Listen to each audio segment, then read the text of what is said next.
예, 하나님 말씀 보도록 합니다. 하나님 말씀은 요한계시록 8장 13절로 9장 12절까지인데요. 오늘 12절까지 나누기는 할 터인데 이 시간에 8장 13절부터 9장 6절까지만 말씀 읽도록 할게요. 다들 아시겠지만 내일부터 이제 고난주간 새벽 기도회 있고요.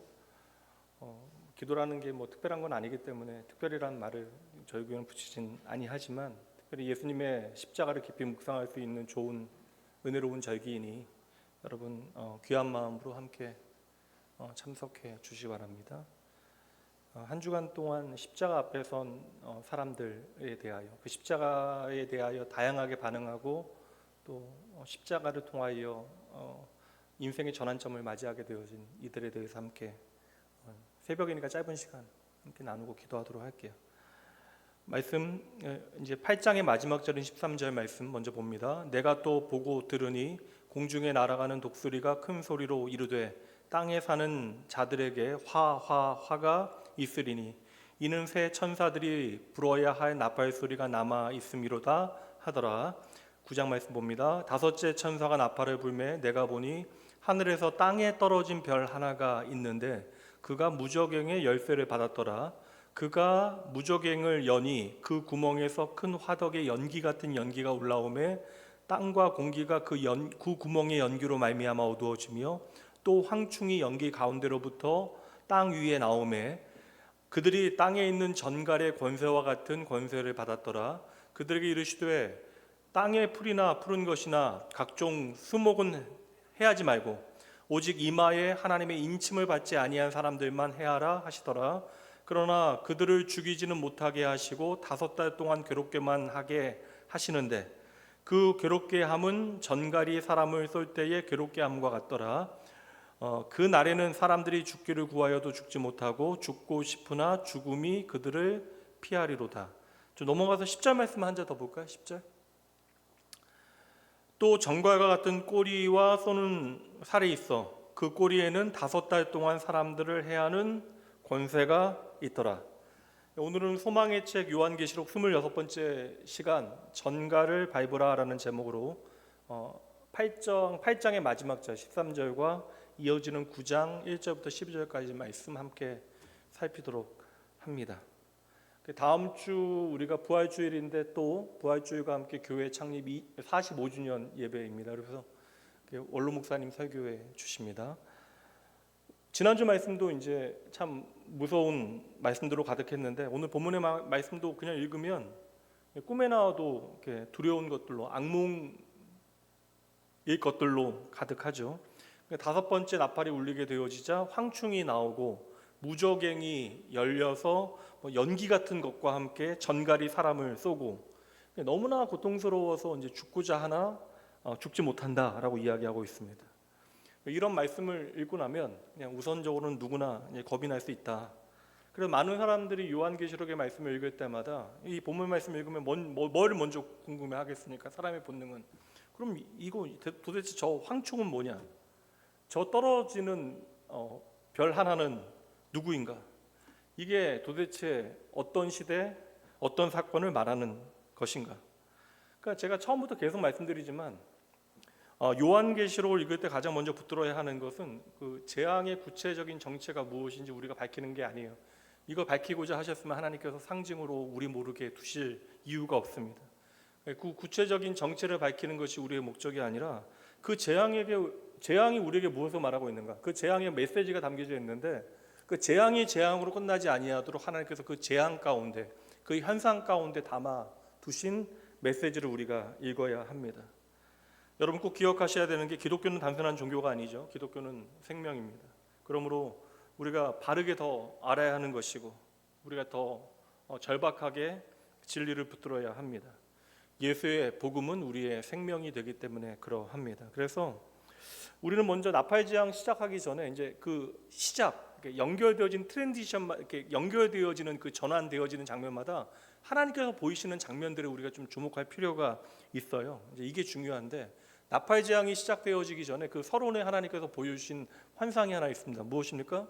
성도들의 모든 기도가 예수 그리스도를 통하여 하나님 앞에 흠양되어지는, 그러니까 다시 말하면 하나님께 올라가는 장면. 그래서 성도의 모든 기도는 결코 땅에 떨어지지 아니한다.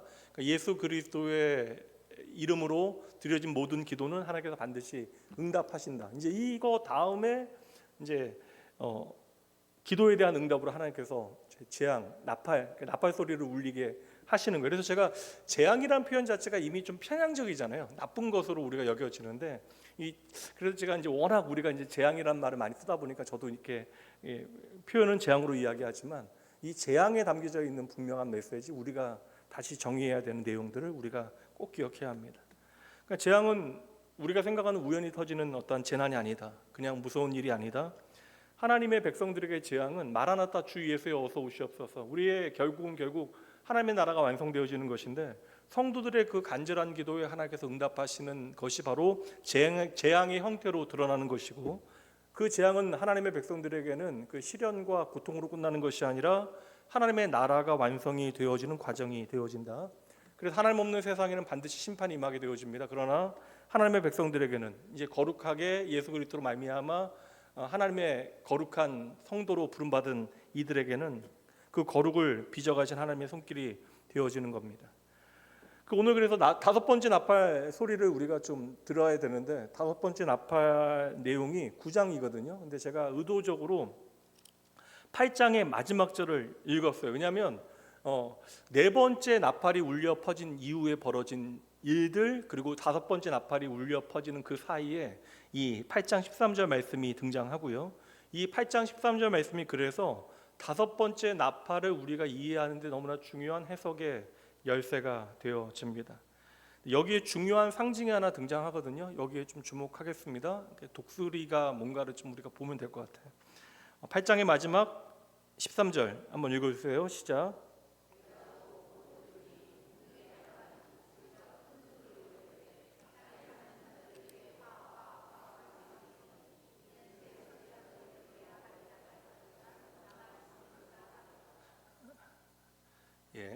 네 번째 나팔이 끝나고 갑자기 하늘에 뭐가 나타나요?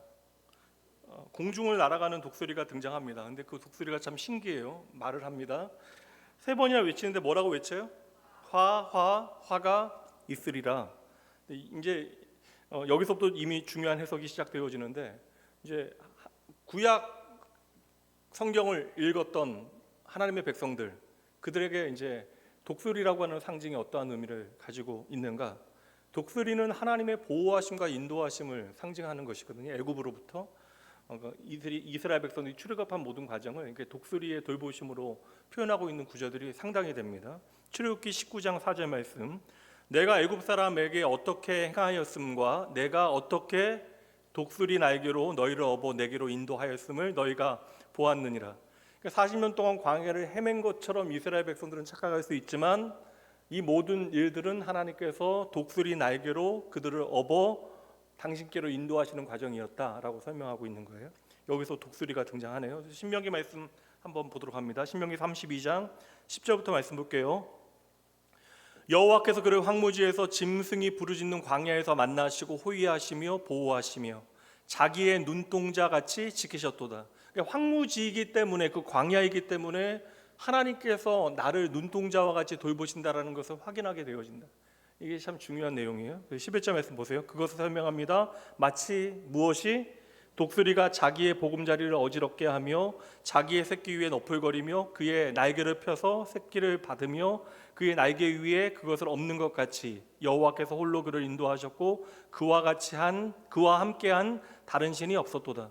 이게 독수리가 인도하는 방식은 우리가 원하는 방식이 아닐 수도 있다. 때로는 보금자리를 헤쳐서 그 새끼를 떨어뜨린 후에 날개로 그것을 받아 엎는 것과 같다. 그런데 그것은 바로 날아야 되는 독수리가 날지 못하고 있을 때에 그 새끼를 날 수 있도록 하는 그 어미의 마음이다. 이것을 이제 독수리로 설명해서 내가 너희를 이렇게 인도한다라고 설명하시는 장면입니다. 그러니까 당장 우리가 이 형편에 처해 있으면, 추락하는 새끼 독수리가 되어지면 이게 우리 엄마가 왜 그런가 싶기는 한데, 독수리가 자기 새끼를 날개에 엎듯이 하나님께서는 그렇게 당신의 백성을 품으시고 인도하신다. 이것을 우리에게 말씀해 주시는 장면에 이 독수리와 날개가 등장을 합니다. 성경에서 그 이 독수리라고 하는 것은 당신의 백성을 돌보시는 하나님의 그런 인도하심, 하나님의 동행하심, 또한 하나님의 보호하심으로 등장하기도 하지만 동시에 하나님의 심판의 상징으로 등장하는 장면들도 선지서에 꽤 있어요. 호세아서 보도록 할게요. 호세아서 8장 1절. 나팔을 내 입에 댈지어다. 뭐라고요? 원수가 독수리처럼 여호와의 집에 덮치리니 이는 그들이 내 언약을 어기며 내 율법을 범함이로다. 그러니까 호세아서에서 독수리는 하나님의 심판과 하나님의 공격의 상징으로 등장하고 있어요. 그래서 성경에서는 독수리가 하나님의 백성들에게는 보호하심과 인도하심의 상징으로, 그리고 하나님을 대적하는 자들에게는 반드시 임하게 되어질 심판을 동시에 상징하는 존재로 등장하게 되어집니다. 오늘 본문의 말씀에서 하늘에 갑자기 이제 네 번째 나팔 소리가 끝난 후에 다섯 번째 나팔이 울리기 전에 하늘에 갑자기 독수리가 나타나더니 외치는 메시지에 우리가 주목해야죠. 메시지가 중요하잖아요. 뭐라고 외친다고요? 화.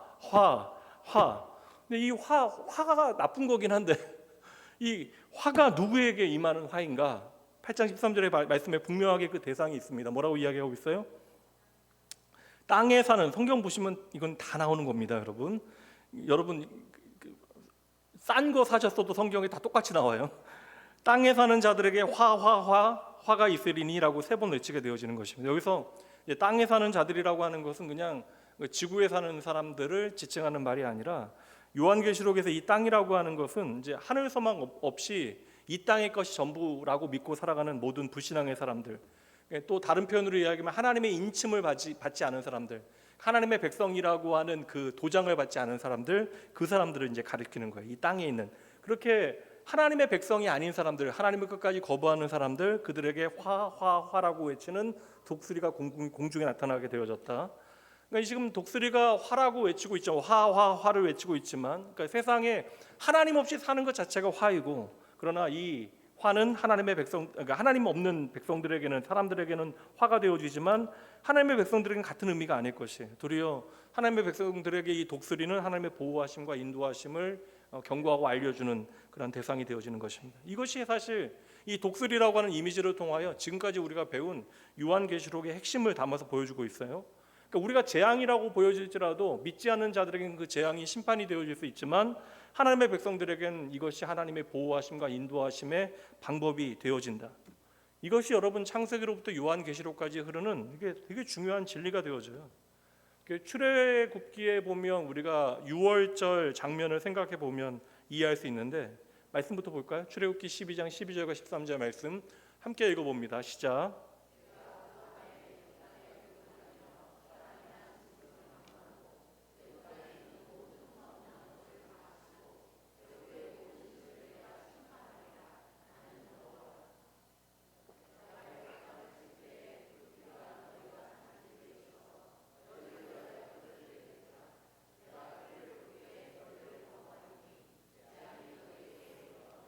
십이 절 말씀은 하나님의 심판이 애굽에 있는 모든 것들에게 임하게 되어진다. 하나님을 떠난, 하나님 없이 살아가는 모든 대상들, 세상의 땅의 것들에 소망을 두고 살아가는 모든 사람들에게 심판이 임하게 되어진다. 13절 말씀에 애굽을 치는데 내가 다치지 아니한다.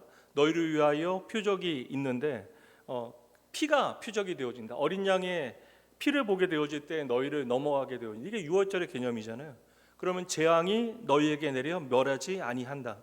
근데 사실 이게 넘어간다라는 의미로 사용되고 있지만, 이 넘어간다라고, 그러니까 어린 양의 피가 흔적이 묻어 있으면 이 죽음의 심판 가운데 보호를 받게 되어진다. 그래서 이 6월절에 넘어간다라고 하는 이 표현은 단순히 여러분 재앙이 건너뛴다라는 의미가 아니에요. 앞에 설명한 대로 독수리가 날개치며 자기 새끼를 품어내듯이 하나님께서는 당신의 백성을 품으시고 덮으신다. 이게 넘어간다라는 개념이에요. 이 재앙 가운데서 하나님께서는 당신의 백성들을 반드시 보호하신다. 여러분, 하나님 없는 세상에 하나님의 심판은 지금도 계속되어지고 있는 거예요. 그리고 반드시 최후 심판은 임하게 되어집니다. 그러니까 악인은 이미 이 세상 가운데 심판을 받고 있는 것이고 하나님의 백성은 그 가운데 보호를 받고 있다. 이것을 오늘 독수리를 통하여 우리에게 보여주고 있는 것이죠. 그러니 구원과 심판이라고 하는 것은 따로 존재하는 것이 아니라 동시에 역사 가운데 벌어지게 되어지는 거예요. 그러니 심판의 하나님, 구원의 하나님을 우리가 함께 믿음으로 바라봐야 하는 것입니다. 하나님께서 당신의 첫 창조를 흔드시고 심판하는 가운데 하나님의 백성들은 도리어 그 속에서 새롭게 빚어 가게 되어진다. 세상은 하나님의 재앙 가운데 멸망하게 되어지지만 하나님의 백성들은 그 재앙 가운데 하나님의 그 도우시는 손길을 통하여 새 하늘과 새 땅의 백성으로 지어져 간다. 그래서 마지막에는 새 하늘과 새 땅의 혼인잔치, 예수 그리스도의 신부로 그 잔치에 참여하는 이야기가 등장하게 되어지는 거예요. 그러니까 이게 재앙이 좀 두렵게 보여지긴 하지만 저와 여러분은 두려움만 가지고 봐서는 안 된다라는 거예요. 그 재앙을 보기 전에 하늘에 날고 있는 뭘 먼저 보라고요? 독수리를 보라는 거예요. 이 독수리는 하나님을 알지 못하는 세상에는 화해의 메시지가 되어지지만 하나님의 백성들은 그 독수리에 보호하시고 인도하시는 날개 아래에 있게 되어지는 것이죠. 이 해석의 틀을 가지고 9장의 5번째 나팔, 황충과 정갈의 재앙을 우리가 봐야 한다. 이렇게 보지 않으면 이 이야기도 그냥 무서운 이야기로 끝나게 되어집니다. 그러나 저와 여러분은 다르게 읽어야 되죠. 세상은 다시 말해서 황충의 공격 아래에 있지만 하나님의 인을 받은 하나님의 백성은 전갈에 쏘이는 것이 아니라 전갈을 밟는 자들로 살아가게 되어진다. 이게 가장 핵심적인 메시지가 되어지는 것입니다. 그러면 5번째 나팔이 울려 퍼지게 되어지는 그 초반부 9장 1절부터 6절까지 말씀해 보면 사탄의 공격이 어떠한 모양으로 우리의 삶에 펼쳐지는가 그 실체를 좀 보도록 할게요. 5번째 나팔을 봅니다. 1절과 2절 먼저 볼게요. 다섯째 천사가 나팔을 불매 내가 보니 하늘에서 땅에 떨어진 별 하나가 있는데 그가 무저갱의 열쇠를 받았더라. 그가 무저갱을 여니 그 구멍에서 큰 화덕 같은 연기가 올라오매 해와 공기가 그 구멍의 연기로 말미암아 어두워지매. 여기서 여러분들이 좀 먼저 주목해야 되는 표현은 하늘에서 떨어진 별이라고 하는 그런 표현입니다. 여기에 대한 역사적인 해석들이 너무나 많았어요. 어떤 사람들은 역사적인 인물로 이제 해석을 하거나 어떠한 기구로 해석을 하거나 어떠한 나라로 해석을 하거나 또 어떤 사람은 이가 하늘에 떨어진 별이 바로 교황이다. 또 로만 캐톨릭에서는 종교 개혁자가 하늘에서 떨어진 별이다. 칼빈이었다. 그런 얘기들 하거든요. 서로를 공격하는 도구로 이제 말씀을 사용하는 것이죠. 근데 성경을 그렇게 자기들 상황에 따라 감정적으로 풀어서는 절대 안 되죠. 성경은 항상 성경이 우리에게 보여주고 있는 그 기준 안에서 성경 안에서 해석해야 합니다. 여기서 잘 보세요, 여러분. 이 별이 있는데 별이 하늘에서 떨어졌어요. 근데 이 별은 열쇠와 연결되어지는데 보세요, 말씀해 보면 별이 열쇠를 어떻게 했다고요? 받았다. 그러니까 열쇠를 가지고 있는 존재가 아니라 이 별은 하늘에서 떨어진 별은 열쇠를 받았다라는 거예요. 그러니까 보면 우리가 이미 요한계시록 1장부터 3장까지 말씀해 보면 이 땅의 모든 교회, 세상, 심지어 무저갱의 열쇠를 가지고 계신 분은 누구세요? 예수 그리스도이시잖아요. 그래서 계시록 1장 18절 말씀에 보면 사망과 음부의 열쇠를 가진 분이 바로 예수 그리스도이심을 아예 설명하고 있는 거예요. 그렇다면 오늘 하늘에서 떨어진 별은 열쇠를 가진 존재예요, 열쇠를 받은 존재예요? 받았다라는 거죠. 그러니까 이것은 허락, 위임, 허용되어진 존재라는 것이죠. 여기서 또 중요한 표현이 떨어졌다라고 하는 표현인데 보통 하늘에서 떨어진 존재를 이야기할 때 성경은 사탄을 우리에게 가리키는 그러한 표현으로 많이 사용이 되어집니다. 그래서 누가복음 10장 18절 말씀을 보면 사탄이 하늘로부터 번개같이 떨어지는 것을 내가 보았노라라고 예수님께서 말씀하세요. 그러니까 이 떨어진 별이라고 하는 것은 예수 그리스도를 우리에게 보여주는 것이 아니라 하나님의 허락 아래에 움직이는 사탄의 세력. 그러니까 이게 좀 더 큰 그림으로 이야기하면 하나님께서는 사탄의 세력을 통하여 이 땅에 재앙을 일으키더라도 그 재앙을 하나님께서는 하나님의 섭리와 경륜 가운데 성도의 삶에 은혜와 복의 이야기로 바꾸어내실 수 있다. 그러니까 사탄의 그 모든 오늘 음모와 공격도 하나님의 선하신 손 안에 있다라는 사실을 너희는 기억해라. 여러분 초대교회 이제 엄청난 고통과 박해 가운데 들어가게 되어지잖아요. 그 가운데 하나님께서는 너희를 버리신 것이 아니라 이것이 너희가 잘못 살아서 주어지는 그러한 고통이 아니라 하나님께서는 이 모든 일을 통하여 당신의 선하신 뜻을 이 땅에 이루어 가신다. 그래서 이 떨어진 별이라고 하는 것은 예수 그리스도로 우리가 보면 절대 안 된다. 하나님의 허락 아래 떨어지는 사탄의 세력으로 보는 것이 가장 저는 자연스러운 해석이 아닐까라는 생각을 하게 되어집니다. 그 사탄은 그 영적 권세를 가지고 있지만 하나님과 대등한 존재가 절대 아니잖아요. 저는 가장 그 기독교 역사 가운데 그릇된 이해 중에 하나가 하나님의 나라와 사탄의 나라가, 그러니까 세상 나라가 대적하는 것으로 오해하시는 분들이 계시는데 절대 그렇지 않습니다. 그러니까 대적하는 것처럼 보일지라도 그 모든 주권은 누구에게 있다라는 거예요? 하나님께 있다라는 거예요. 그러니까 사탄은 하나님의 대적할 수 있는 존재가 아니에요. 그저 그들은 하나님의 손 안에서 하나님의 계획 가운데 당신의 선하신 뜻을 이루는 도구로 사용되어질 뿐이다. 그러니까 그들이 어떠한 악의를 가지고 이 땅에 악한 일을 할지라도, 사탄이 아무리 악한 일을 행한다 할지라도 그 모든 일들을 통하여 하나님은 당신의 선하신 뜻을 반드시 이루어내신다. 그래서 하나님께서는 사탄에게 그 무적에게 열쇠를 허락하신 거예요. 그러니까 심판의 때에 하나님께서는 그 심판의 도구로 그들을 사용하실 수도 있다. 그러니 사탄도 결국 그 권세가 자신의 것이 아니라 하나님의 뜻을 이루는 도구가 되어지는 것이죠. 그 무적행이 열리게 되어지자 그 안에서 나오는 것이 있어요. 2절 말씀에 보면 뭐가 나오죠? 가장 먼저 연기 같은 연기, 큰 화덕의 연기 같은 연기. 이거 중요한 표현입니다. 연기 같은 연기라는 표현 중요한 표현입니다. 여러분 이렇게 명품 가방 중에 샤넬 같은 거 있잖아요. 그 샤넬 가방 만약에 막 비싸다고 하던데 막 1,000만 원짜리도 있다는데 진짜인지 있어요, 여러분? 네. 그 이제 진짜 1,000만 원짜리 가방이 있어요. 근데 제가 여러분들에게 그 샤넬 가방을 예배 끝나고 30만 원에 드릴게요. 이게 빨리 오시는 분 세 분에게 제가 여러분 30만 원에 드리겠습니다. 이게 정말 똑같아요. 샤넬 같은 샤넬입니다. 왜 웃어요, 여러분? 이게 그 표현이에요. 연기 같은 연기라고 하는 거. 그러니까 진짜처럼 보이는 가짜라고 하는 의미가 되어지는 것이죠. 왜냐하면 이게 연기라고 하는 단어가 하나님의 임재를 상징하는 것이거든요. 구약 성경에 보면. 그러니까 쉽게 얘기하면 하나님의 거룩을 우리가 마주할 수 없기 때문에 하나님께서는 그 연기 가운데, 그러니까 회막이 이제 구름으로 접혔다, 연기로 가득 차게 되어졌다. 그러니까 하나님께서는 우리를 만나 주시기 원하셔도 죄인된 우리가 하나님의 거룩 앞으로 나아갈 수 없다라는 거예요. 모세조차도. 그래서 하나님께서는 당신의 뒷모습만 보여주시는데 그 뒷모습이라는 게 말이 안 되잖아요. 그러니까 하나님의 영광의 흔적만을 그저 우리는 보게 되어지는 거예요. 그래서 이 연기라고 하는 표현 자체가 하나님의 임재와 거룩을 상징할 때 자주 등장하는 표현. 근데 이 연기는 지금 이 밑에서 이제 2절 말씀에서 권세를 가지고 무적행을 열 때 큰 화덕의 연기 같은 연기가 이제 나오게 되잖아요. 사탄은 이렇게 이 땅 가운데 역사한다라는 거예요. 완전히 여러분 다른 것을 우리에게 보여주는 것이 아니라 하나님의 것을 흉내내게 되어집니다. 이단들도 동일하잖아요. 비슷해요. 그렇듯합니다. 영적인 것처럼 보여져요. 그러나 결국에는 가짜이다. 이단이라는 단어 자체가 그 끝이 다르다라는 거 아니에요. 그래서 그 연기 같은 연기가 나오게 되어지자 결국 해와 공기가 어떻게 되어져요? 제 얼굴 봐야 답이 안 나옵니다. 성경 보시면 해와 공기가 어떻게 돼요? 어두워졌다라고 이야기하잖아요. 이게 여러분 바로 사탄의 방식이라는 거예요. 여러분 해는요 빛을 내야 돼요.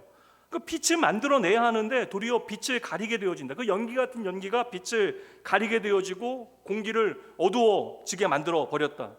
그러니까 빛을 우리에게 진리를 주는 것이 아니라 진리를 어둡게 만든다라는 거예요. 사람들로 하여금 하나님을 보지 못하게 만드는 것. 그렇게 연기 같은 연기가 이 땅의 빛을 삼키게 되어지는 것처럼 보여질 때 거기서 나오는 것들이 또 있잖아요, 여러분. 뭐가 나오죠? 황충과 메뚜기가 나옵니다. 여기서 메뚜기는 이미 우리가 그 출애굽기 그 하나님의 재앙 가운데 살폈지만 엄청난 파괴력을 가진 존재. 그냥 메뚜기 떼가 나타나게 되어지면 그냥 우리가 추수하게 되어질 모든 것들을 다 휩쓸어 버리게 되어집니다. 그냥 하늘을 뒤덮은 메뚜기 떼가 지나간 자리는 초토화되어져요. 근데 이 메뚜기와 황충이 같이 등장을 하죠. 그러면 이 황충이 무엇을 하는가?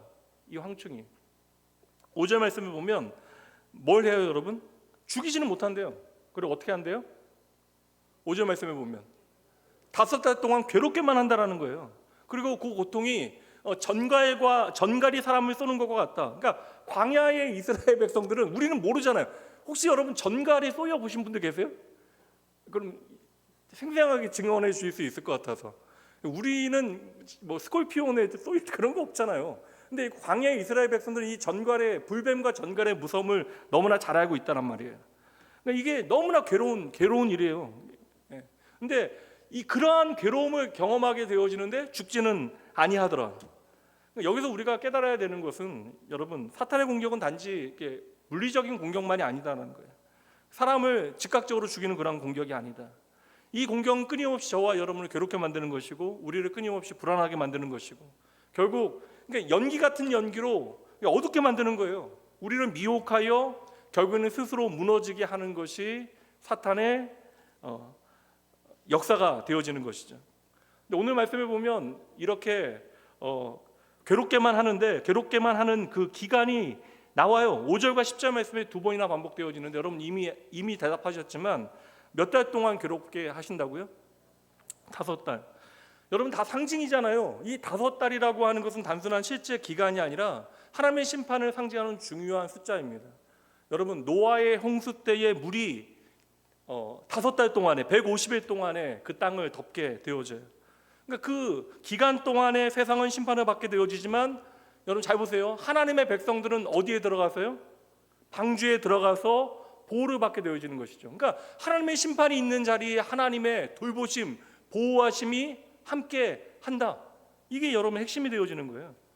지금도 여러분 세상은 하나님의 심판 가운데 있는 것처럼, 왜냐하면 심판 받아야 되는 거예요. 하나님을 거부하기 때문에, 죄악 가운데 있기 때문에 그 결과는 심판이어야 하는데 그 심판 가운데 하나님의 백성들은 동시에 보호를 받고 있다. 이게 오늘 본문의 말씀의 가장 중요한 핵심입니다.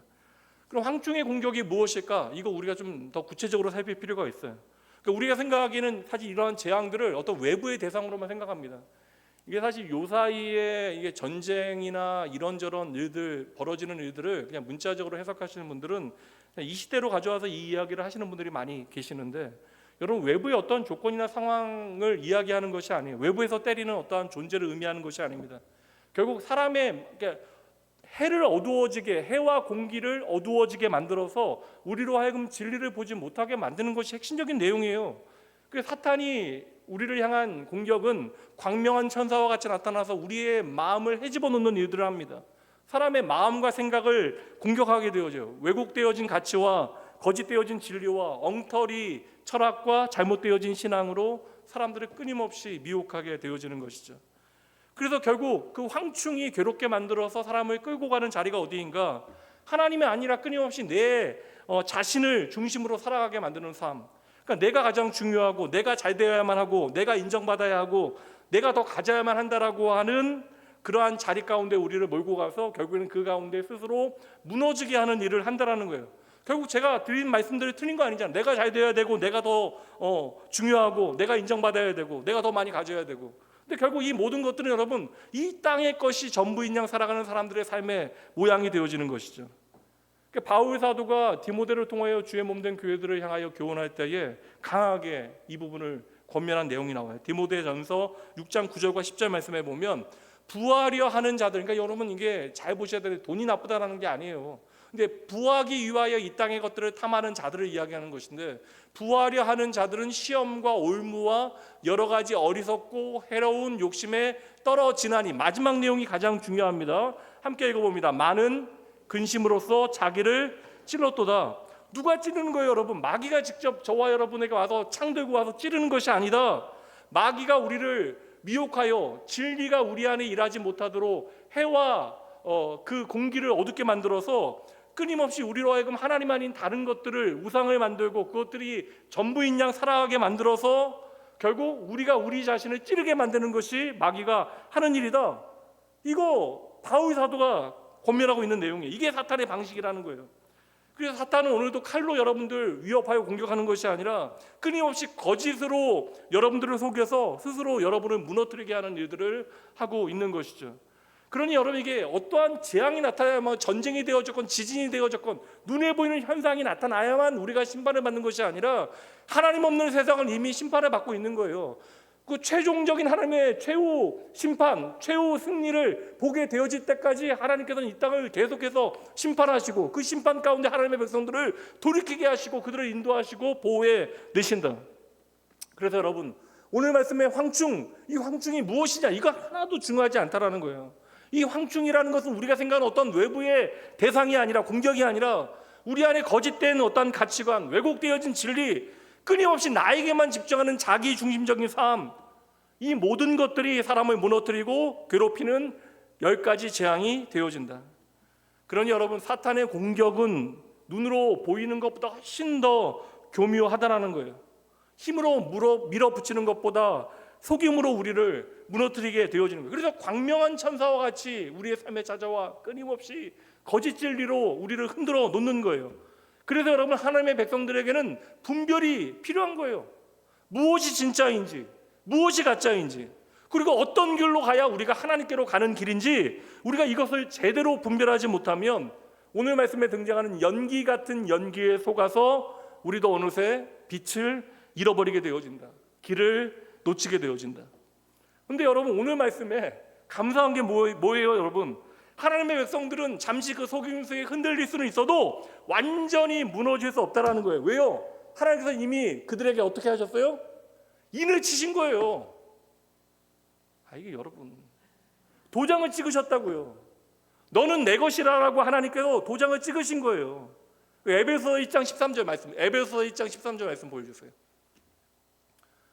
에베소서 1장 13절 말씀 함께 읽어봅니다. 그 안에서 너희도 진리의 말씀 곧 너희의 구원의 복음을 듣고 그 안에서 또한 믿어 약속의 성령으로 인치심을 받았다. 그러니까 성령 하나님께서 우리 안에 약속으로 인을 치셨다. 예수 그리스도로 말미암아 오늘 성찬에 참여하셨잖아요. 우리가 누구의 것이에요? 하나님의 것이라고요. 그래서 우리는 더 이상 하나님 눈치 보지 아니하고 당신의 식탁에 담대히 나아가 하나님과 행복한 이 식탁에 마주 앉아 하나님의 자녀인 것에 우리가 감사하며 이 기쁨의 평안에 동참할 수 있게 되어졌다. 그러니 너희는 더 이상 전갈에 쏘이는 자가 아니라 전갈을 밟는 자들이다. 이게 결론이에요. 오늘 말씀. 오늘 말씀의 가장 중요한 장면으로 한번 그럼 들어가 보도록 할게요. 5절 말씀. 이제 하나님의 백성은 전갈을 밟는 자들입니다. 이거 이제 여러분들에게 마지막으로 설명드리려고 5절 다시 한번 읽을게요. 그러나 그들을 죽이지는 못하게 하시고 5달 동안 괴롭게만 하게 하시는데 그 괴롭게 함은 전갈이 사람을 쏠 때의 괴롭게 함과 같더라. 이 황충의 공격이 전갈의 쏘임과 같다. 그럼 이 전갈은 무엇인가? 성경의 이 전갈이라고 하는 대상은 광야에 하나님의 백성들을 괴롭히는 대상이에요. 그러니까 하나님의 은혜의 다스림 밖에 살아가는 이 세상의 가치, 세상의 원리, 하나님 없는 그런 원리, 그리고 그로 말미암는 죄인들의 상태를 설명하는 표현입니다. 에스겔서 2장 6절 말씀 보도록 합니다. 인자야, 너는 비록 가시와 찔레와 함께 있으며 전갈 가운데에 거주할지라도 그들을 두려워하지 말고 그들의 말을 두려워하지 말지어다. 그러니까 하나님을 떠난 하나님 없는 죄인들, 그 패역한 족속들을 그냥 전갈이라고 이야기하고 우리가 그 전갈 사이에 거주하고 있다. 그리고 신명기 8장 15절 말씀에서는 이 광야를 뭐라고 표현하냐면 위험한 광야, 불뱀과 전갈이 있는 곳. 그러니까 하나님의 돌보심이 없으면 이 땅은 우리에게 너무나 위험한 곳이다. 전갈과 불뱀이 있는 곳이다.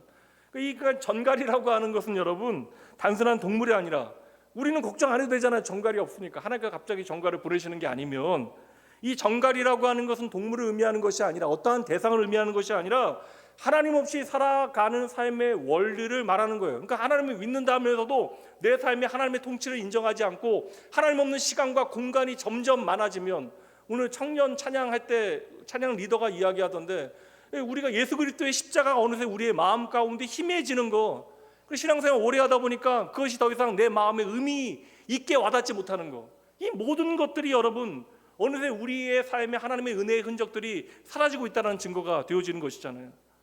그러니까 전갈이 쏜다라는 게 무엇이에요? 하나님 없는 죄인의 삶의 방식이 사람을 끊임없이 괴롭게 만든다. 근데 이것을 우리가 모른다라는 거예요. 하나님 없는 세상의 방식이 우리를 끊임없이 괴롭게 만들고 있는데 우리가 왜 거기 괴로운지에 대해서 우리가 알지 못한다라는 것이죠. 결국 여러분, 하나님 없는 사람들의 삶의 목적은 무엇이에요? 내 배 부르게 하는 거예요. 내 배를 위하여 살아갑니다. 나를 위하여 살아간다고요. 그 하나님 없는 죄인들의 궁극적인 목표가 무엇입니까? 그러니까 내 배 부르게 하는 거고 나 살찌우는 그것, 이게 여러분 삶의 원리 아닙니까? 저마다 그래서 내 배만을 위하여 살아가게 되어져서 인간들이 이 땅에 남겨놓은 열매가 무엇인가? 그러니까 정말 여러분 충격적이잖아요. 지금 이 시대에 여러분 벌어지고 있는 일들을 한번 바라보세요.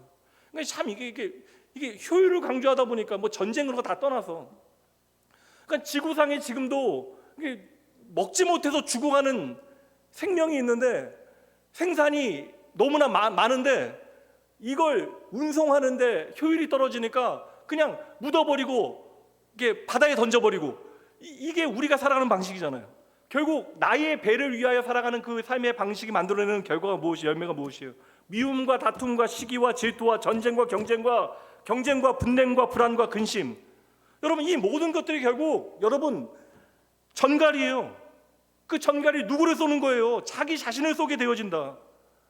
바울 사도가 그래서 똑같은 경고를 하고 있는 거예요. 디모데전서 6장 9절과 10절 다시 봅니다. 부하려 하는 자들은 시험과 올무와 여러 가지 어리석고 해로운 욕심에 떨어지나니 곧 사람으로 파멸과 멸망에 빠지게 하는 것이라. 돈을 사랑함이 일만하게 뿌리가 되나니, 이게 쉽게 얘기하면 이게 돈을 사랑한다는 것을 여러분 정확하게 해석해야 되는데, 이것이 나를 구원할 수 있다라고 믿는 거예요.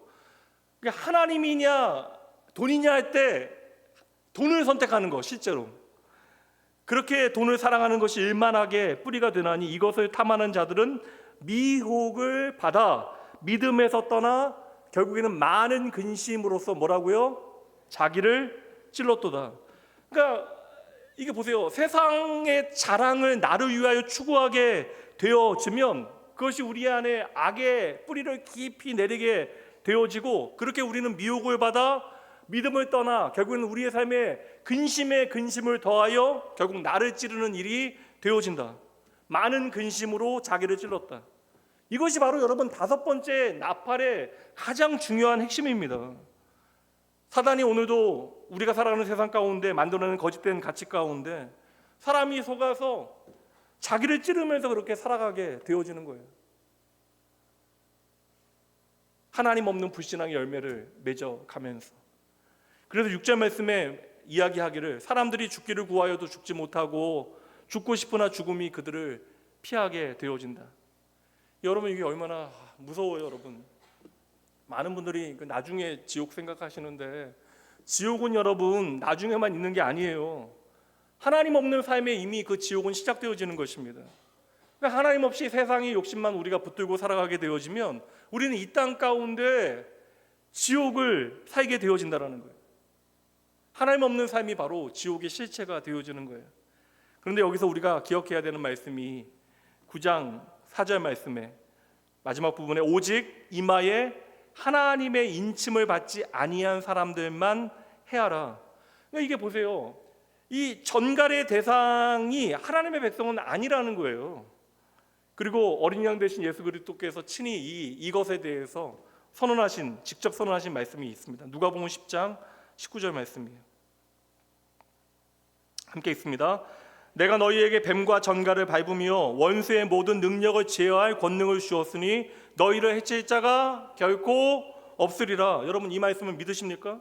그러니까 저와 여러분은요, 전갈에 쏘이는 존재가 아니다. 전갈에 쏘여 죽는 존재가 아니다. 전갈에 쏘여 괴로워만 하는 존재가 아니다. 우리는 전갈에 쏘이는 존재가 아니라 뭐라고요? 전갈을 밟는 존재이다. 아멘. 그런데 문제는 무엇이에요? 여러분들이 왜 아멘을 못해요? 전갈을 밟는 권세가 우리에게 있는데 우리는 날마다 전갈에 쏘이며 살아가잖아요.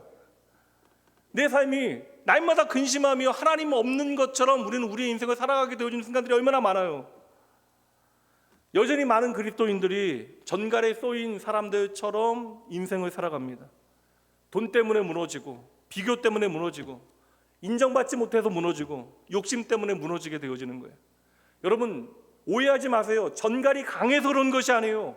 저와 여러분이 속아서 그런 것입니다. 꼭 기억하셔야 돼요. 하나님의 백성들은 그런 것으로 결코 무너지지 않습니다. 근데 세상 사람들은 조금만 흔들려도 무너지게 되어진대요. 그러니까 조금만 잃어버려도 절망하게 되어진대요. 그런데 하나님의 백성들은, 여러분 잘 들어주세요. 여러분 잘 들어주세요. 망해서 하나님께 돌아온다고요. 아파서 하나님께 돌아온다고요. 도리어 잃어버려서 우리는 하나님께 돌아오게 되어집니다. 그래서 전갈에 쏘이는 사람들은 그냥 무너지게 되어지는 것으로 끝나게 되어지지만, 전갈을 밟는 사람들은 다시 하나님께로 돌아오게 되어진다. 그래서 성도는 절대 망하지 않는 거예요. 넘어질 수는 있어도 무너지지 않는 것입니다. 왜요? 결국 우리의 소망이 이 땅에 있지 않음을 우리가 확인하기 때문에, 우리의 생명이 오직 하나님께 있음을 예수 그리스도의 이름 안에서 우리는 날마다 배우기 때문에. 설교 다 끝났습니다. 오늘 말씀을 통해 하나님께서 우리에게 분명하게 하시는 말씀은 너희는 전갈에 쏘이는 대상이 아니다. 그러니까 전갈 무서워하는 것 자체가 잘못됐다라는 거예요.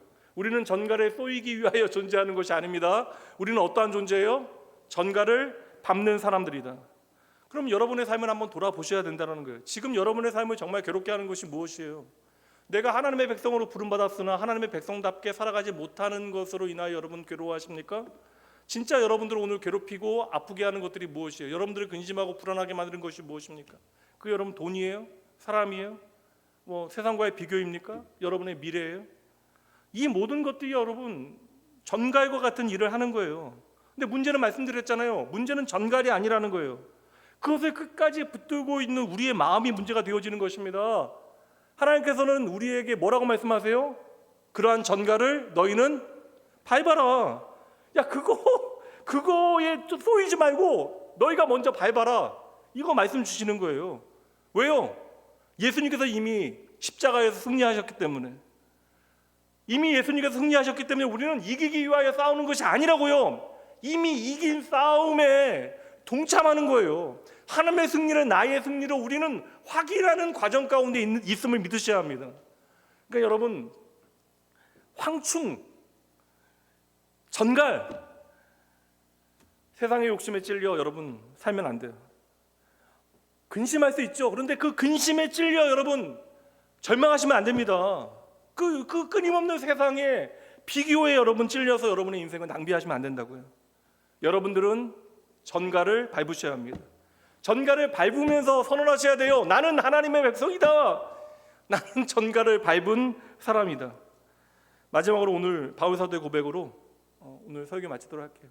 우리가 그럼에도 불구하고 기뻐할 수 있는 이유, 로마의 감옥에서 마지막 순간을 기다리고 있는 바울 사도가 한 고백, 우리도 항상 기뻐할 수 있는 이유는 그것입니다. 빌립보서 4장 6절과 7절 함께 읽습니다. 아무것도 염려하지 말고 다만 모든 일에 기도와 간구로 너희 구할 것을 감사함으로 하나님께 아뢰라. 그리하면 모든 지각에 뛰어난 하나님의 평강이 그리스도 예수 안에서 뭐라고요?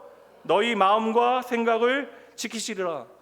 여러분의 마음과 생각을 오늘도 하나님께서 지키시면 여러분 믿으시면 돼요. 그 믿음 가운데 기쁨과 평안을 잃지 않는 복된 삶을 여러분 살아가셔야 합니다. 마지막으로 정리합니다. 우리에게는 이미 전갈을 밟을 수 있는 권세가 주어졌어요.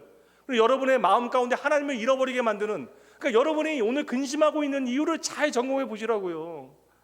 결국 지나가면 여러분 그것 때문에 여러분 망하지 않았다는 사실 반드시 확인하게 되어집니다.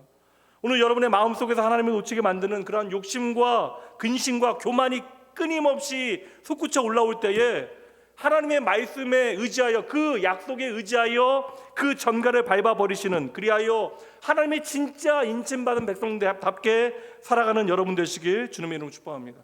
기도합니다.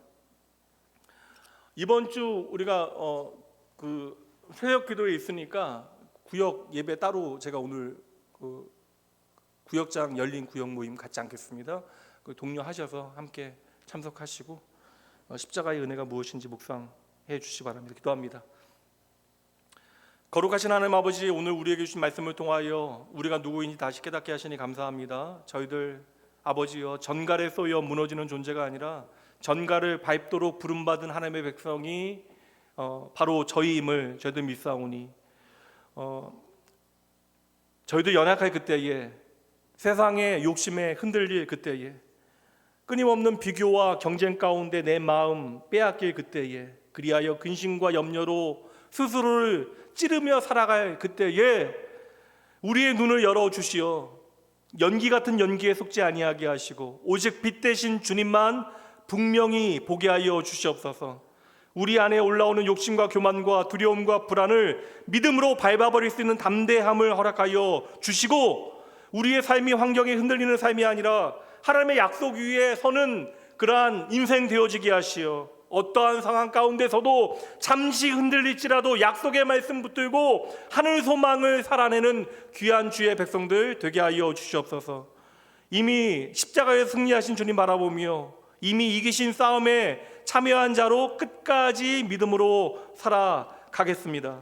하나님, 이 시간 하나님의 하나님 되심을 기억하고 아버지 주님 앞에 감사와 소원의 예물 드리는 손길 있습니다. 하나님, 우리의 삶에 하나님만이 유일한 소망 되심을 기억하고 하나님으로 말미암아 살아가는 복된 인생 살아갈 수 있도록 하나님, 이 시간 모든 주의 자녀들의 삶을 책임지시고 친히 인도하여 주시옵소서.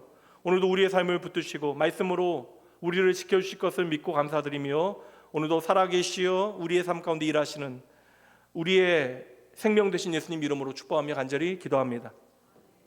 이제는 우리를 사랑하사 세상의 헛된 소망에서 건져내시고 참된 생명의 길로 부르시는 우리 주 예수 그리스도의 은혜와 흔들리는 세상 가운데서도 우리를 끝까지 포기하지 아니하시고 당신의 백성으로 끝까지 붙잡아 주시는 하나님 아버지의 크신 사랑하심과 세상의 유혹 가운데서도 하나님만을 바라보며 살아갈 수 있도록 우리의 마음을 진리의 말씀으로 깨우쳐 친히 인도하여 주시는 성령 하나님의 감화 감동 교통하심이 오늘 말씀 붙들고 세상의 온갖 전가를 밟으며 믿음의 가치를 가지고 하늘 소망으로 살아가기를 결단하는 모든 주의 백성들, 이들의 가정, 자녀, 일터 위에 한 주간 이들이 싸워내야 할 모든 선한 믿음의 싸움 위에 이제로부터 영원까지 함께 있을지어다.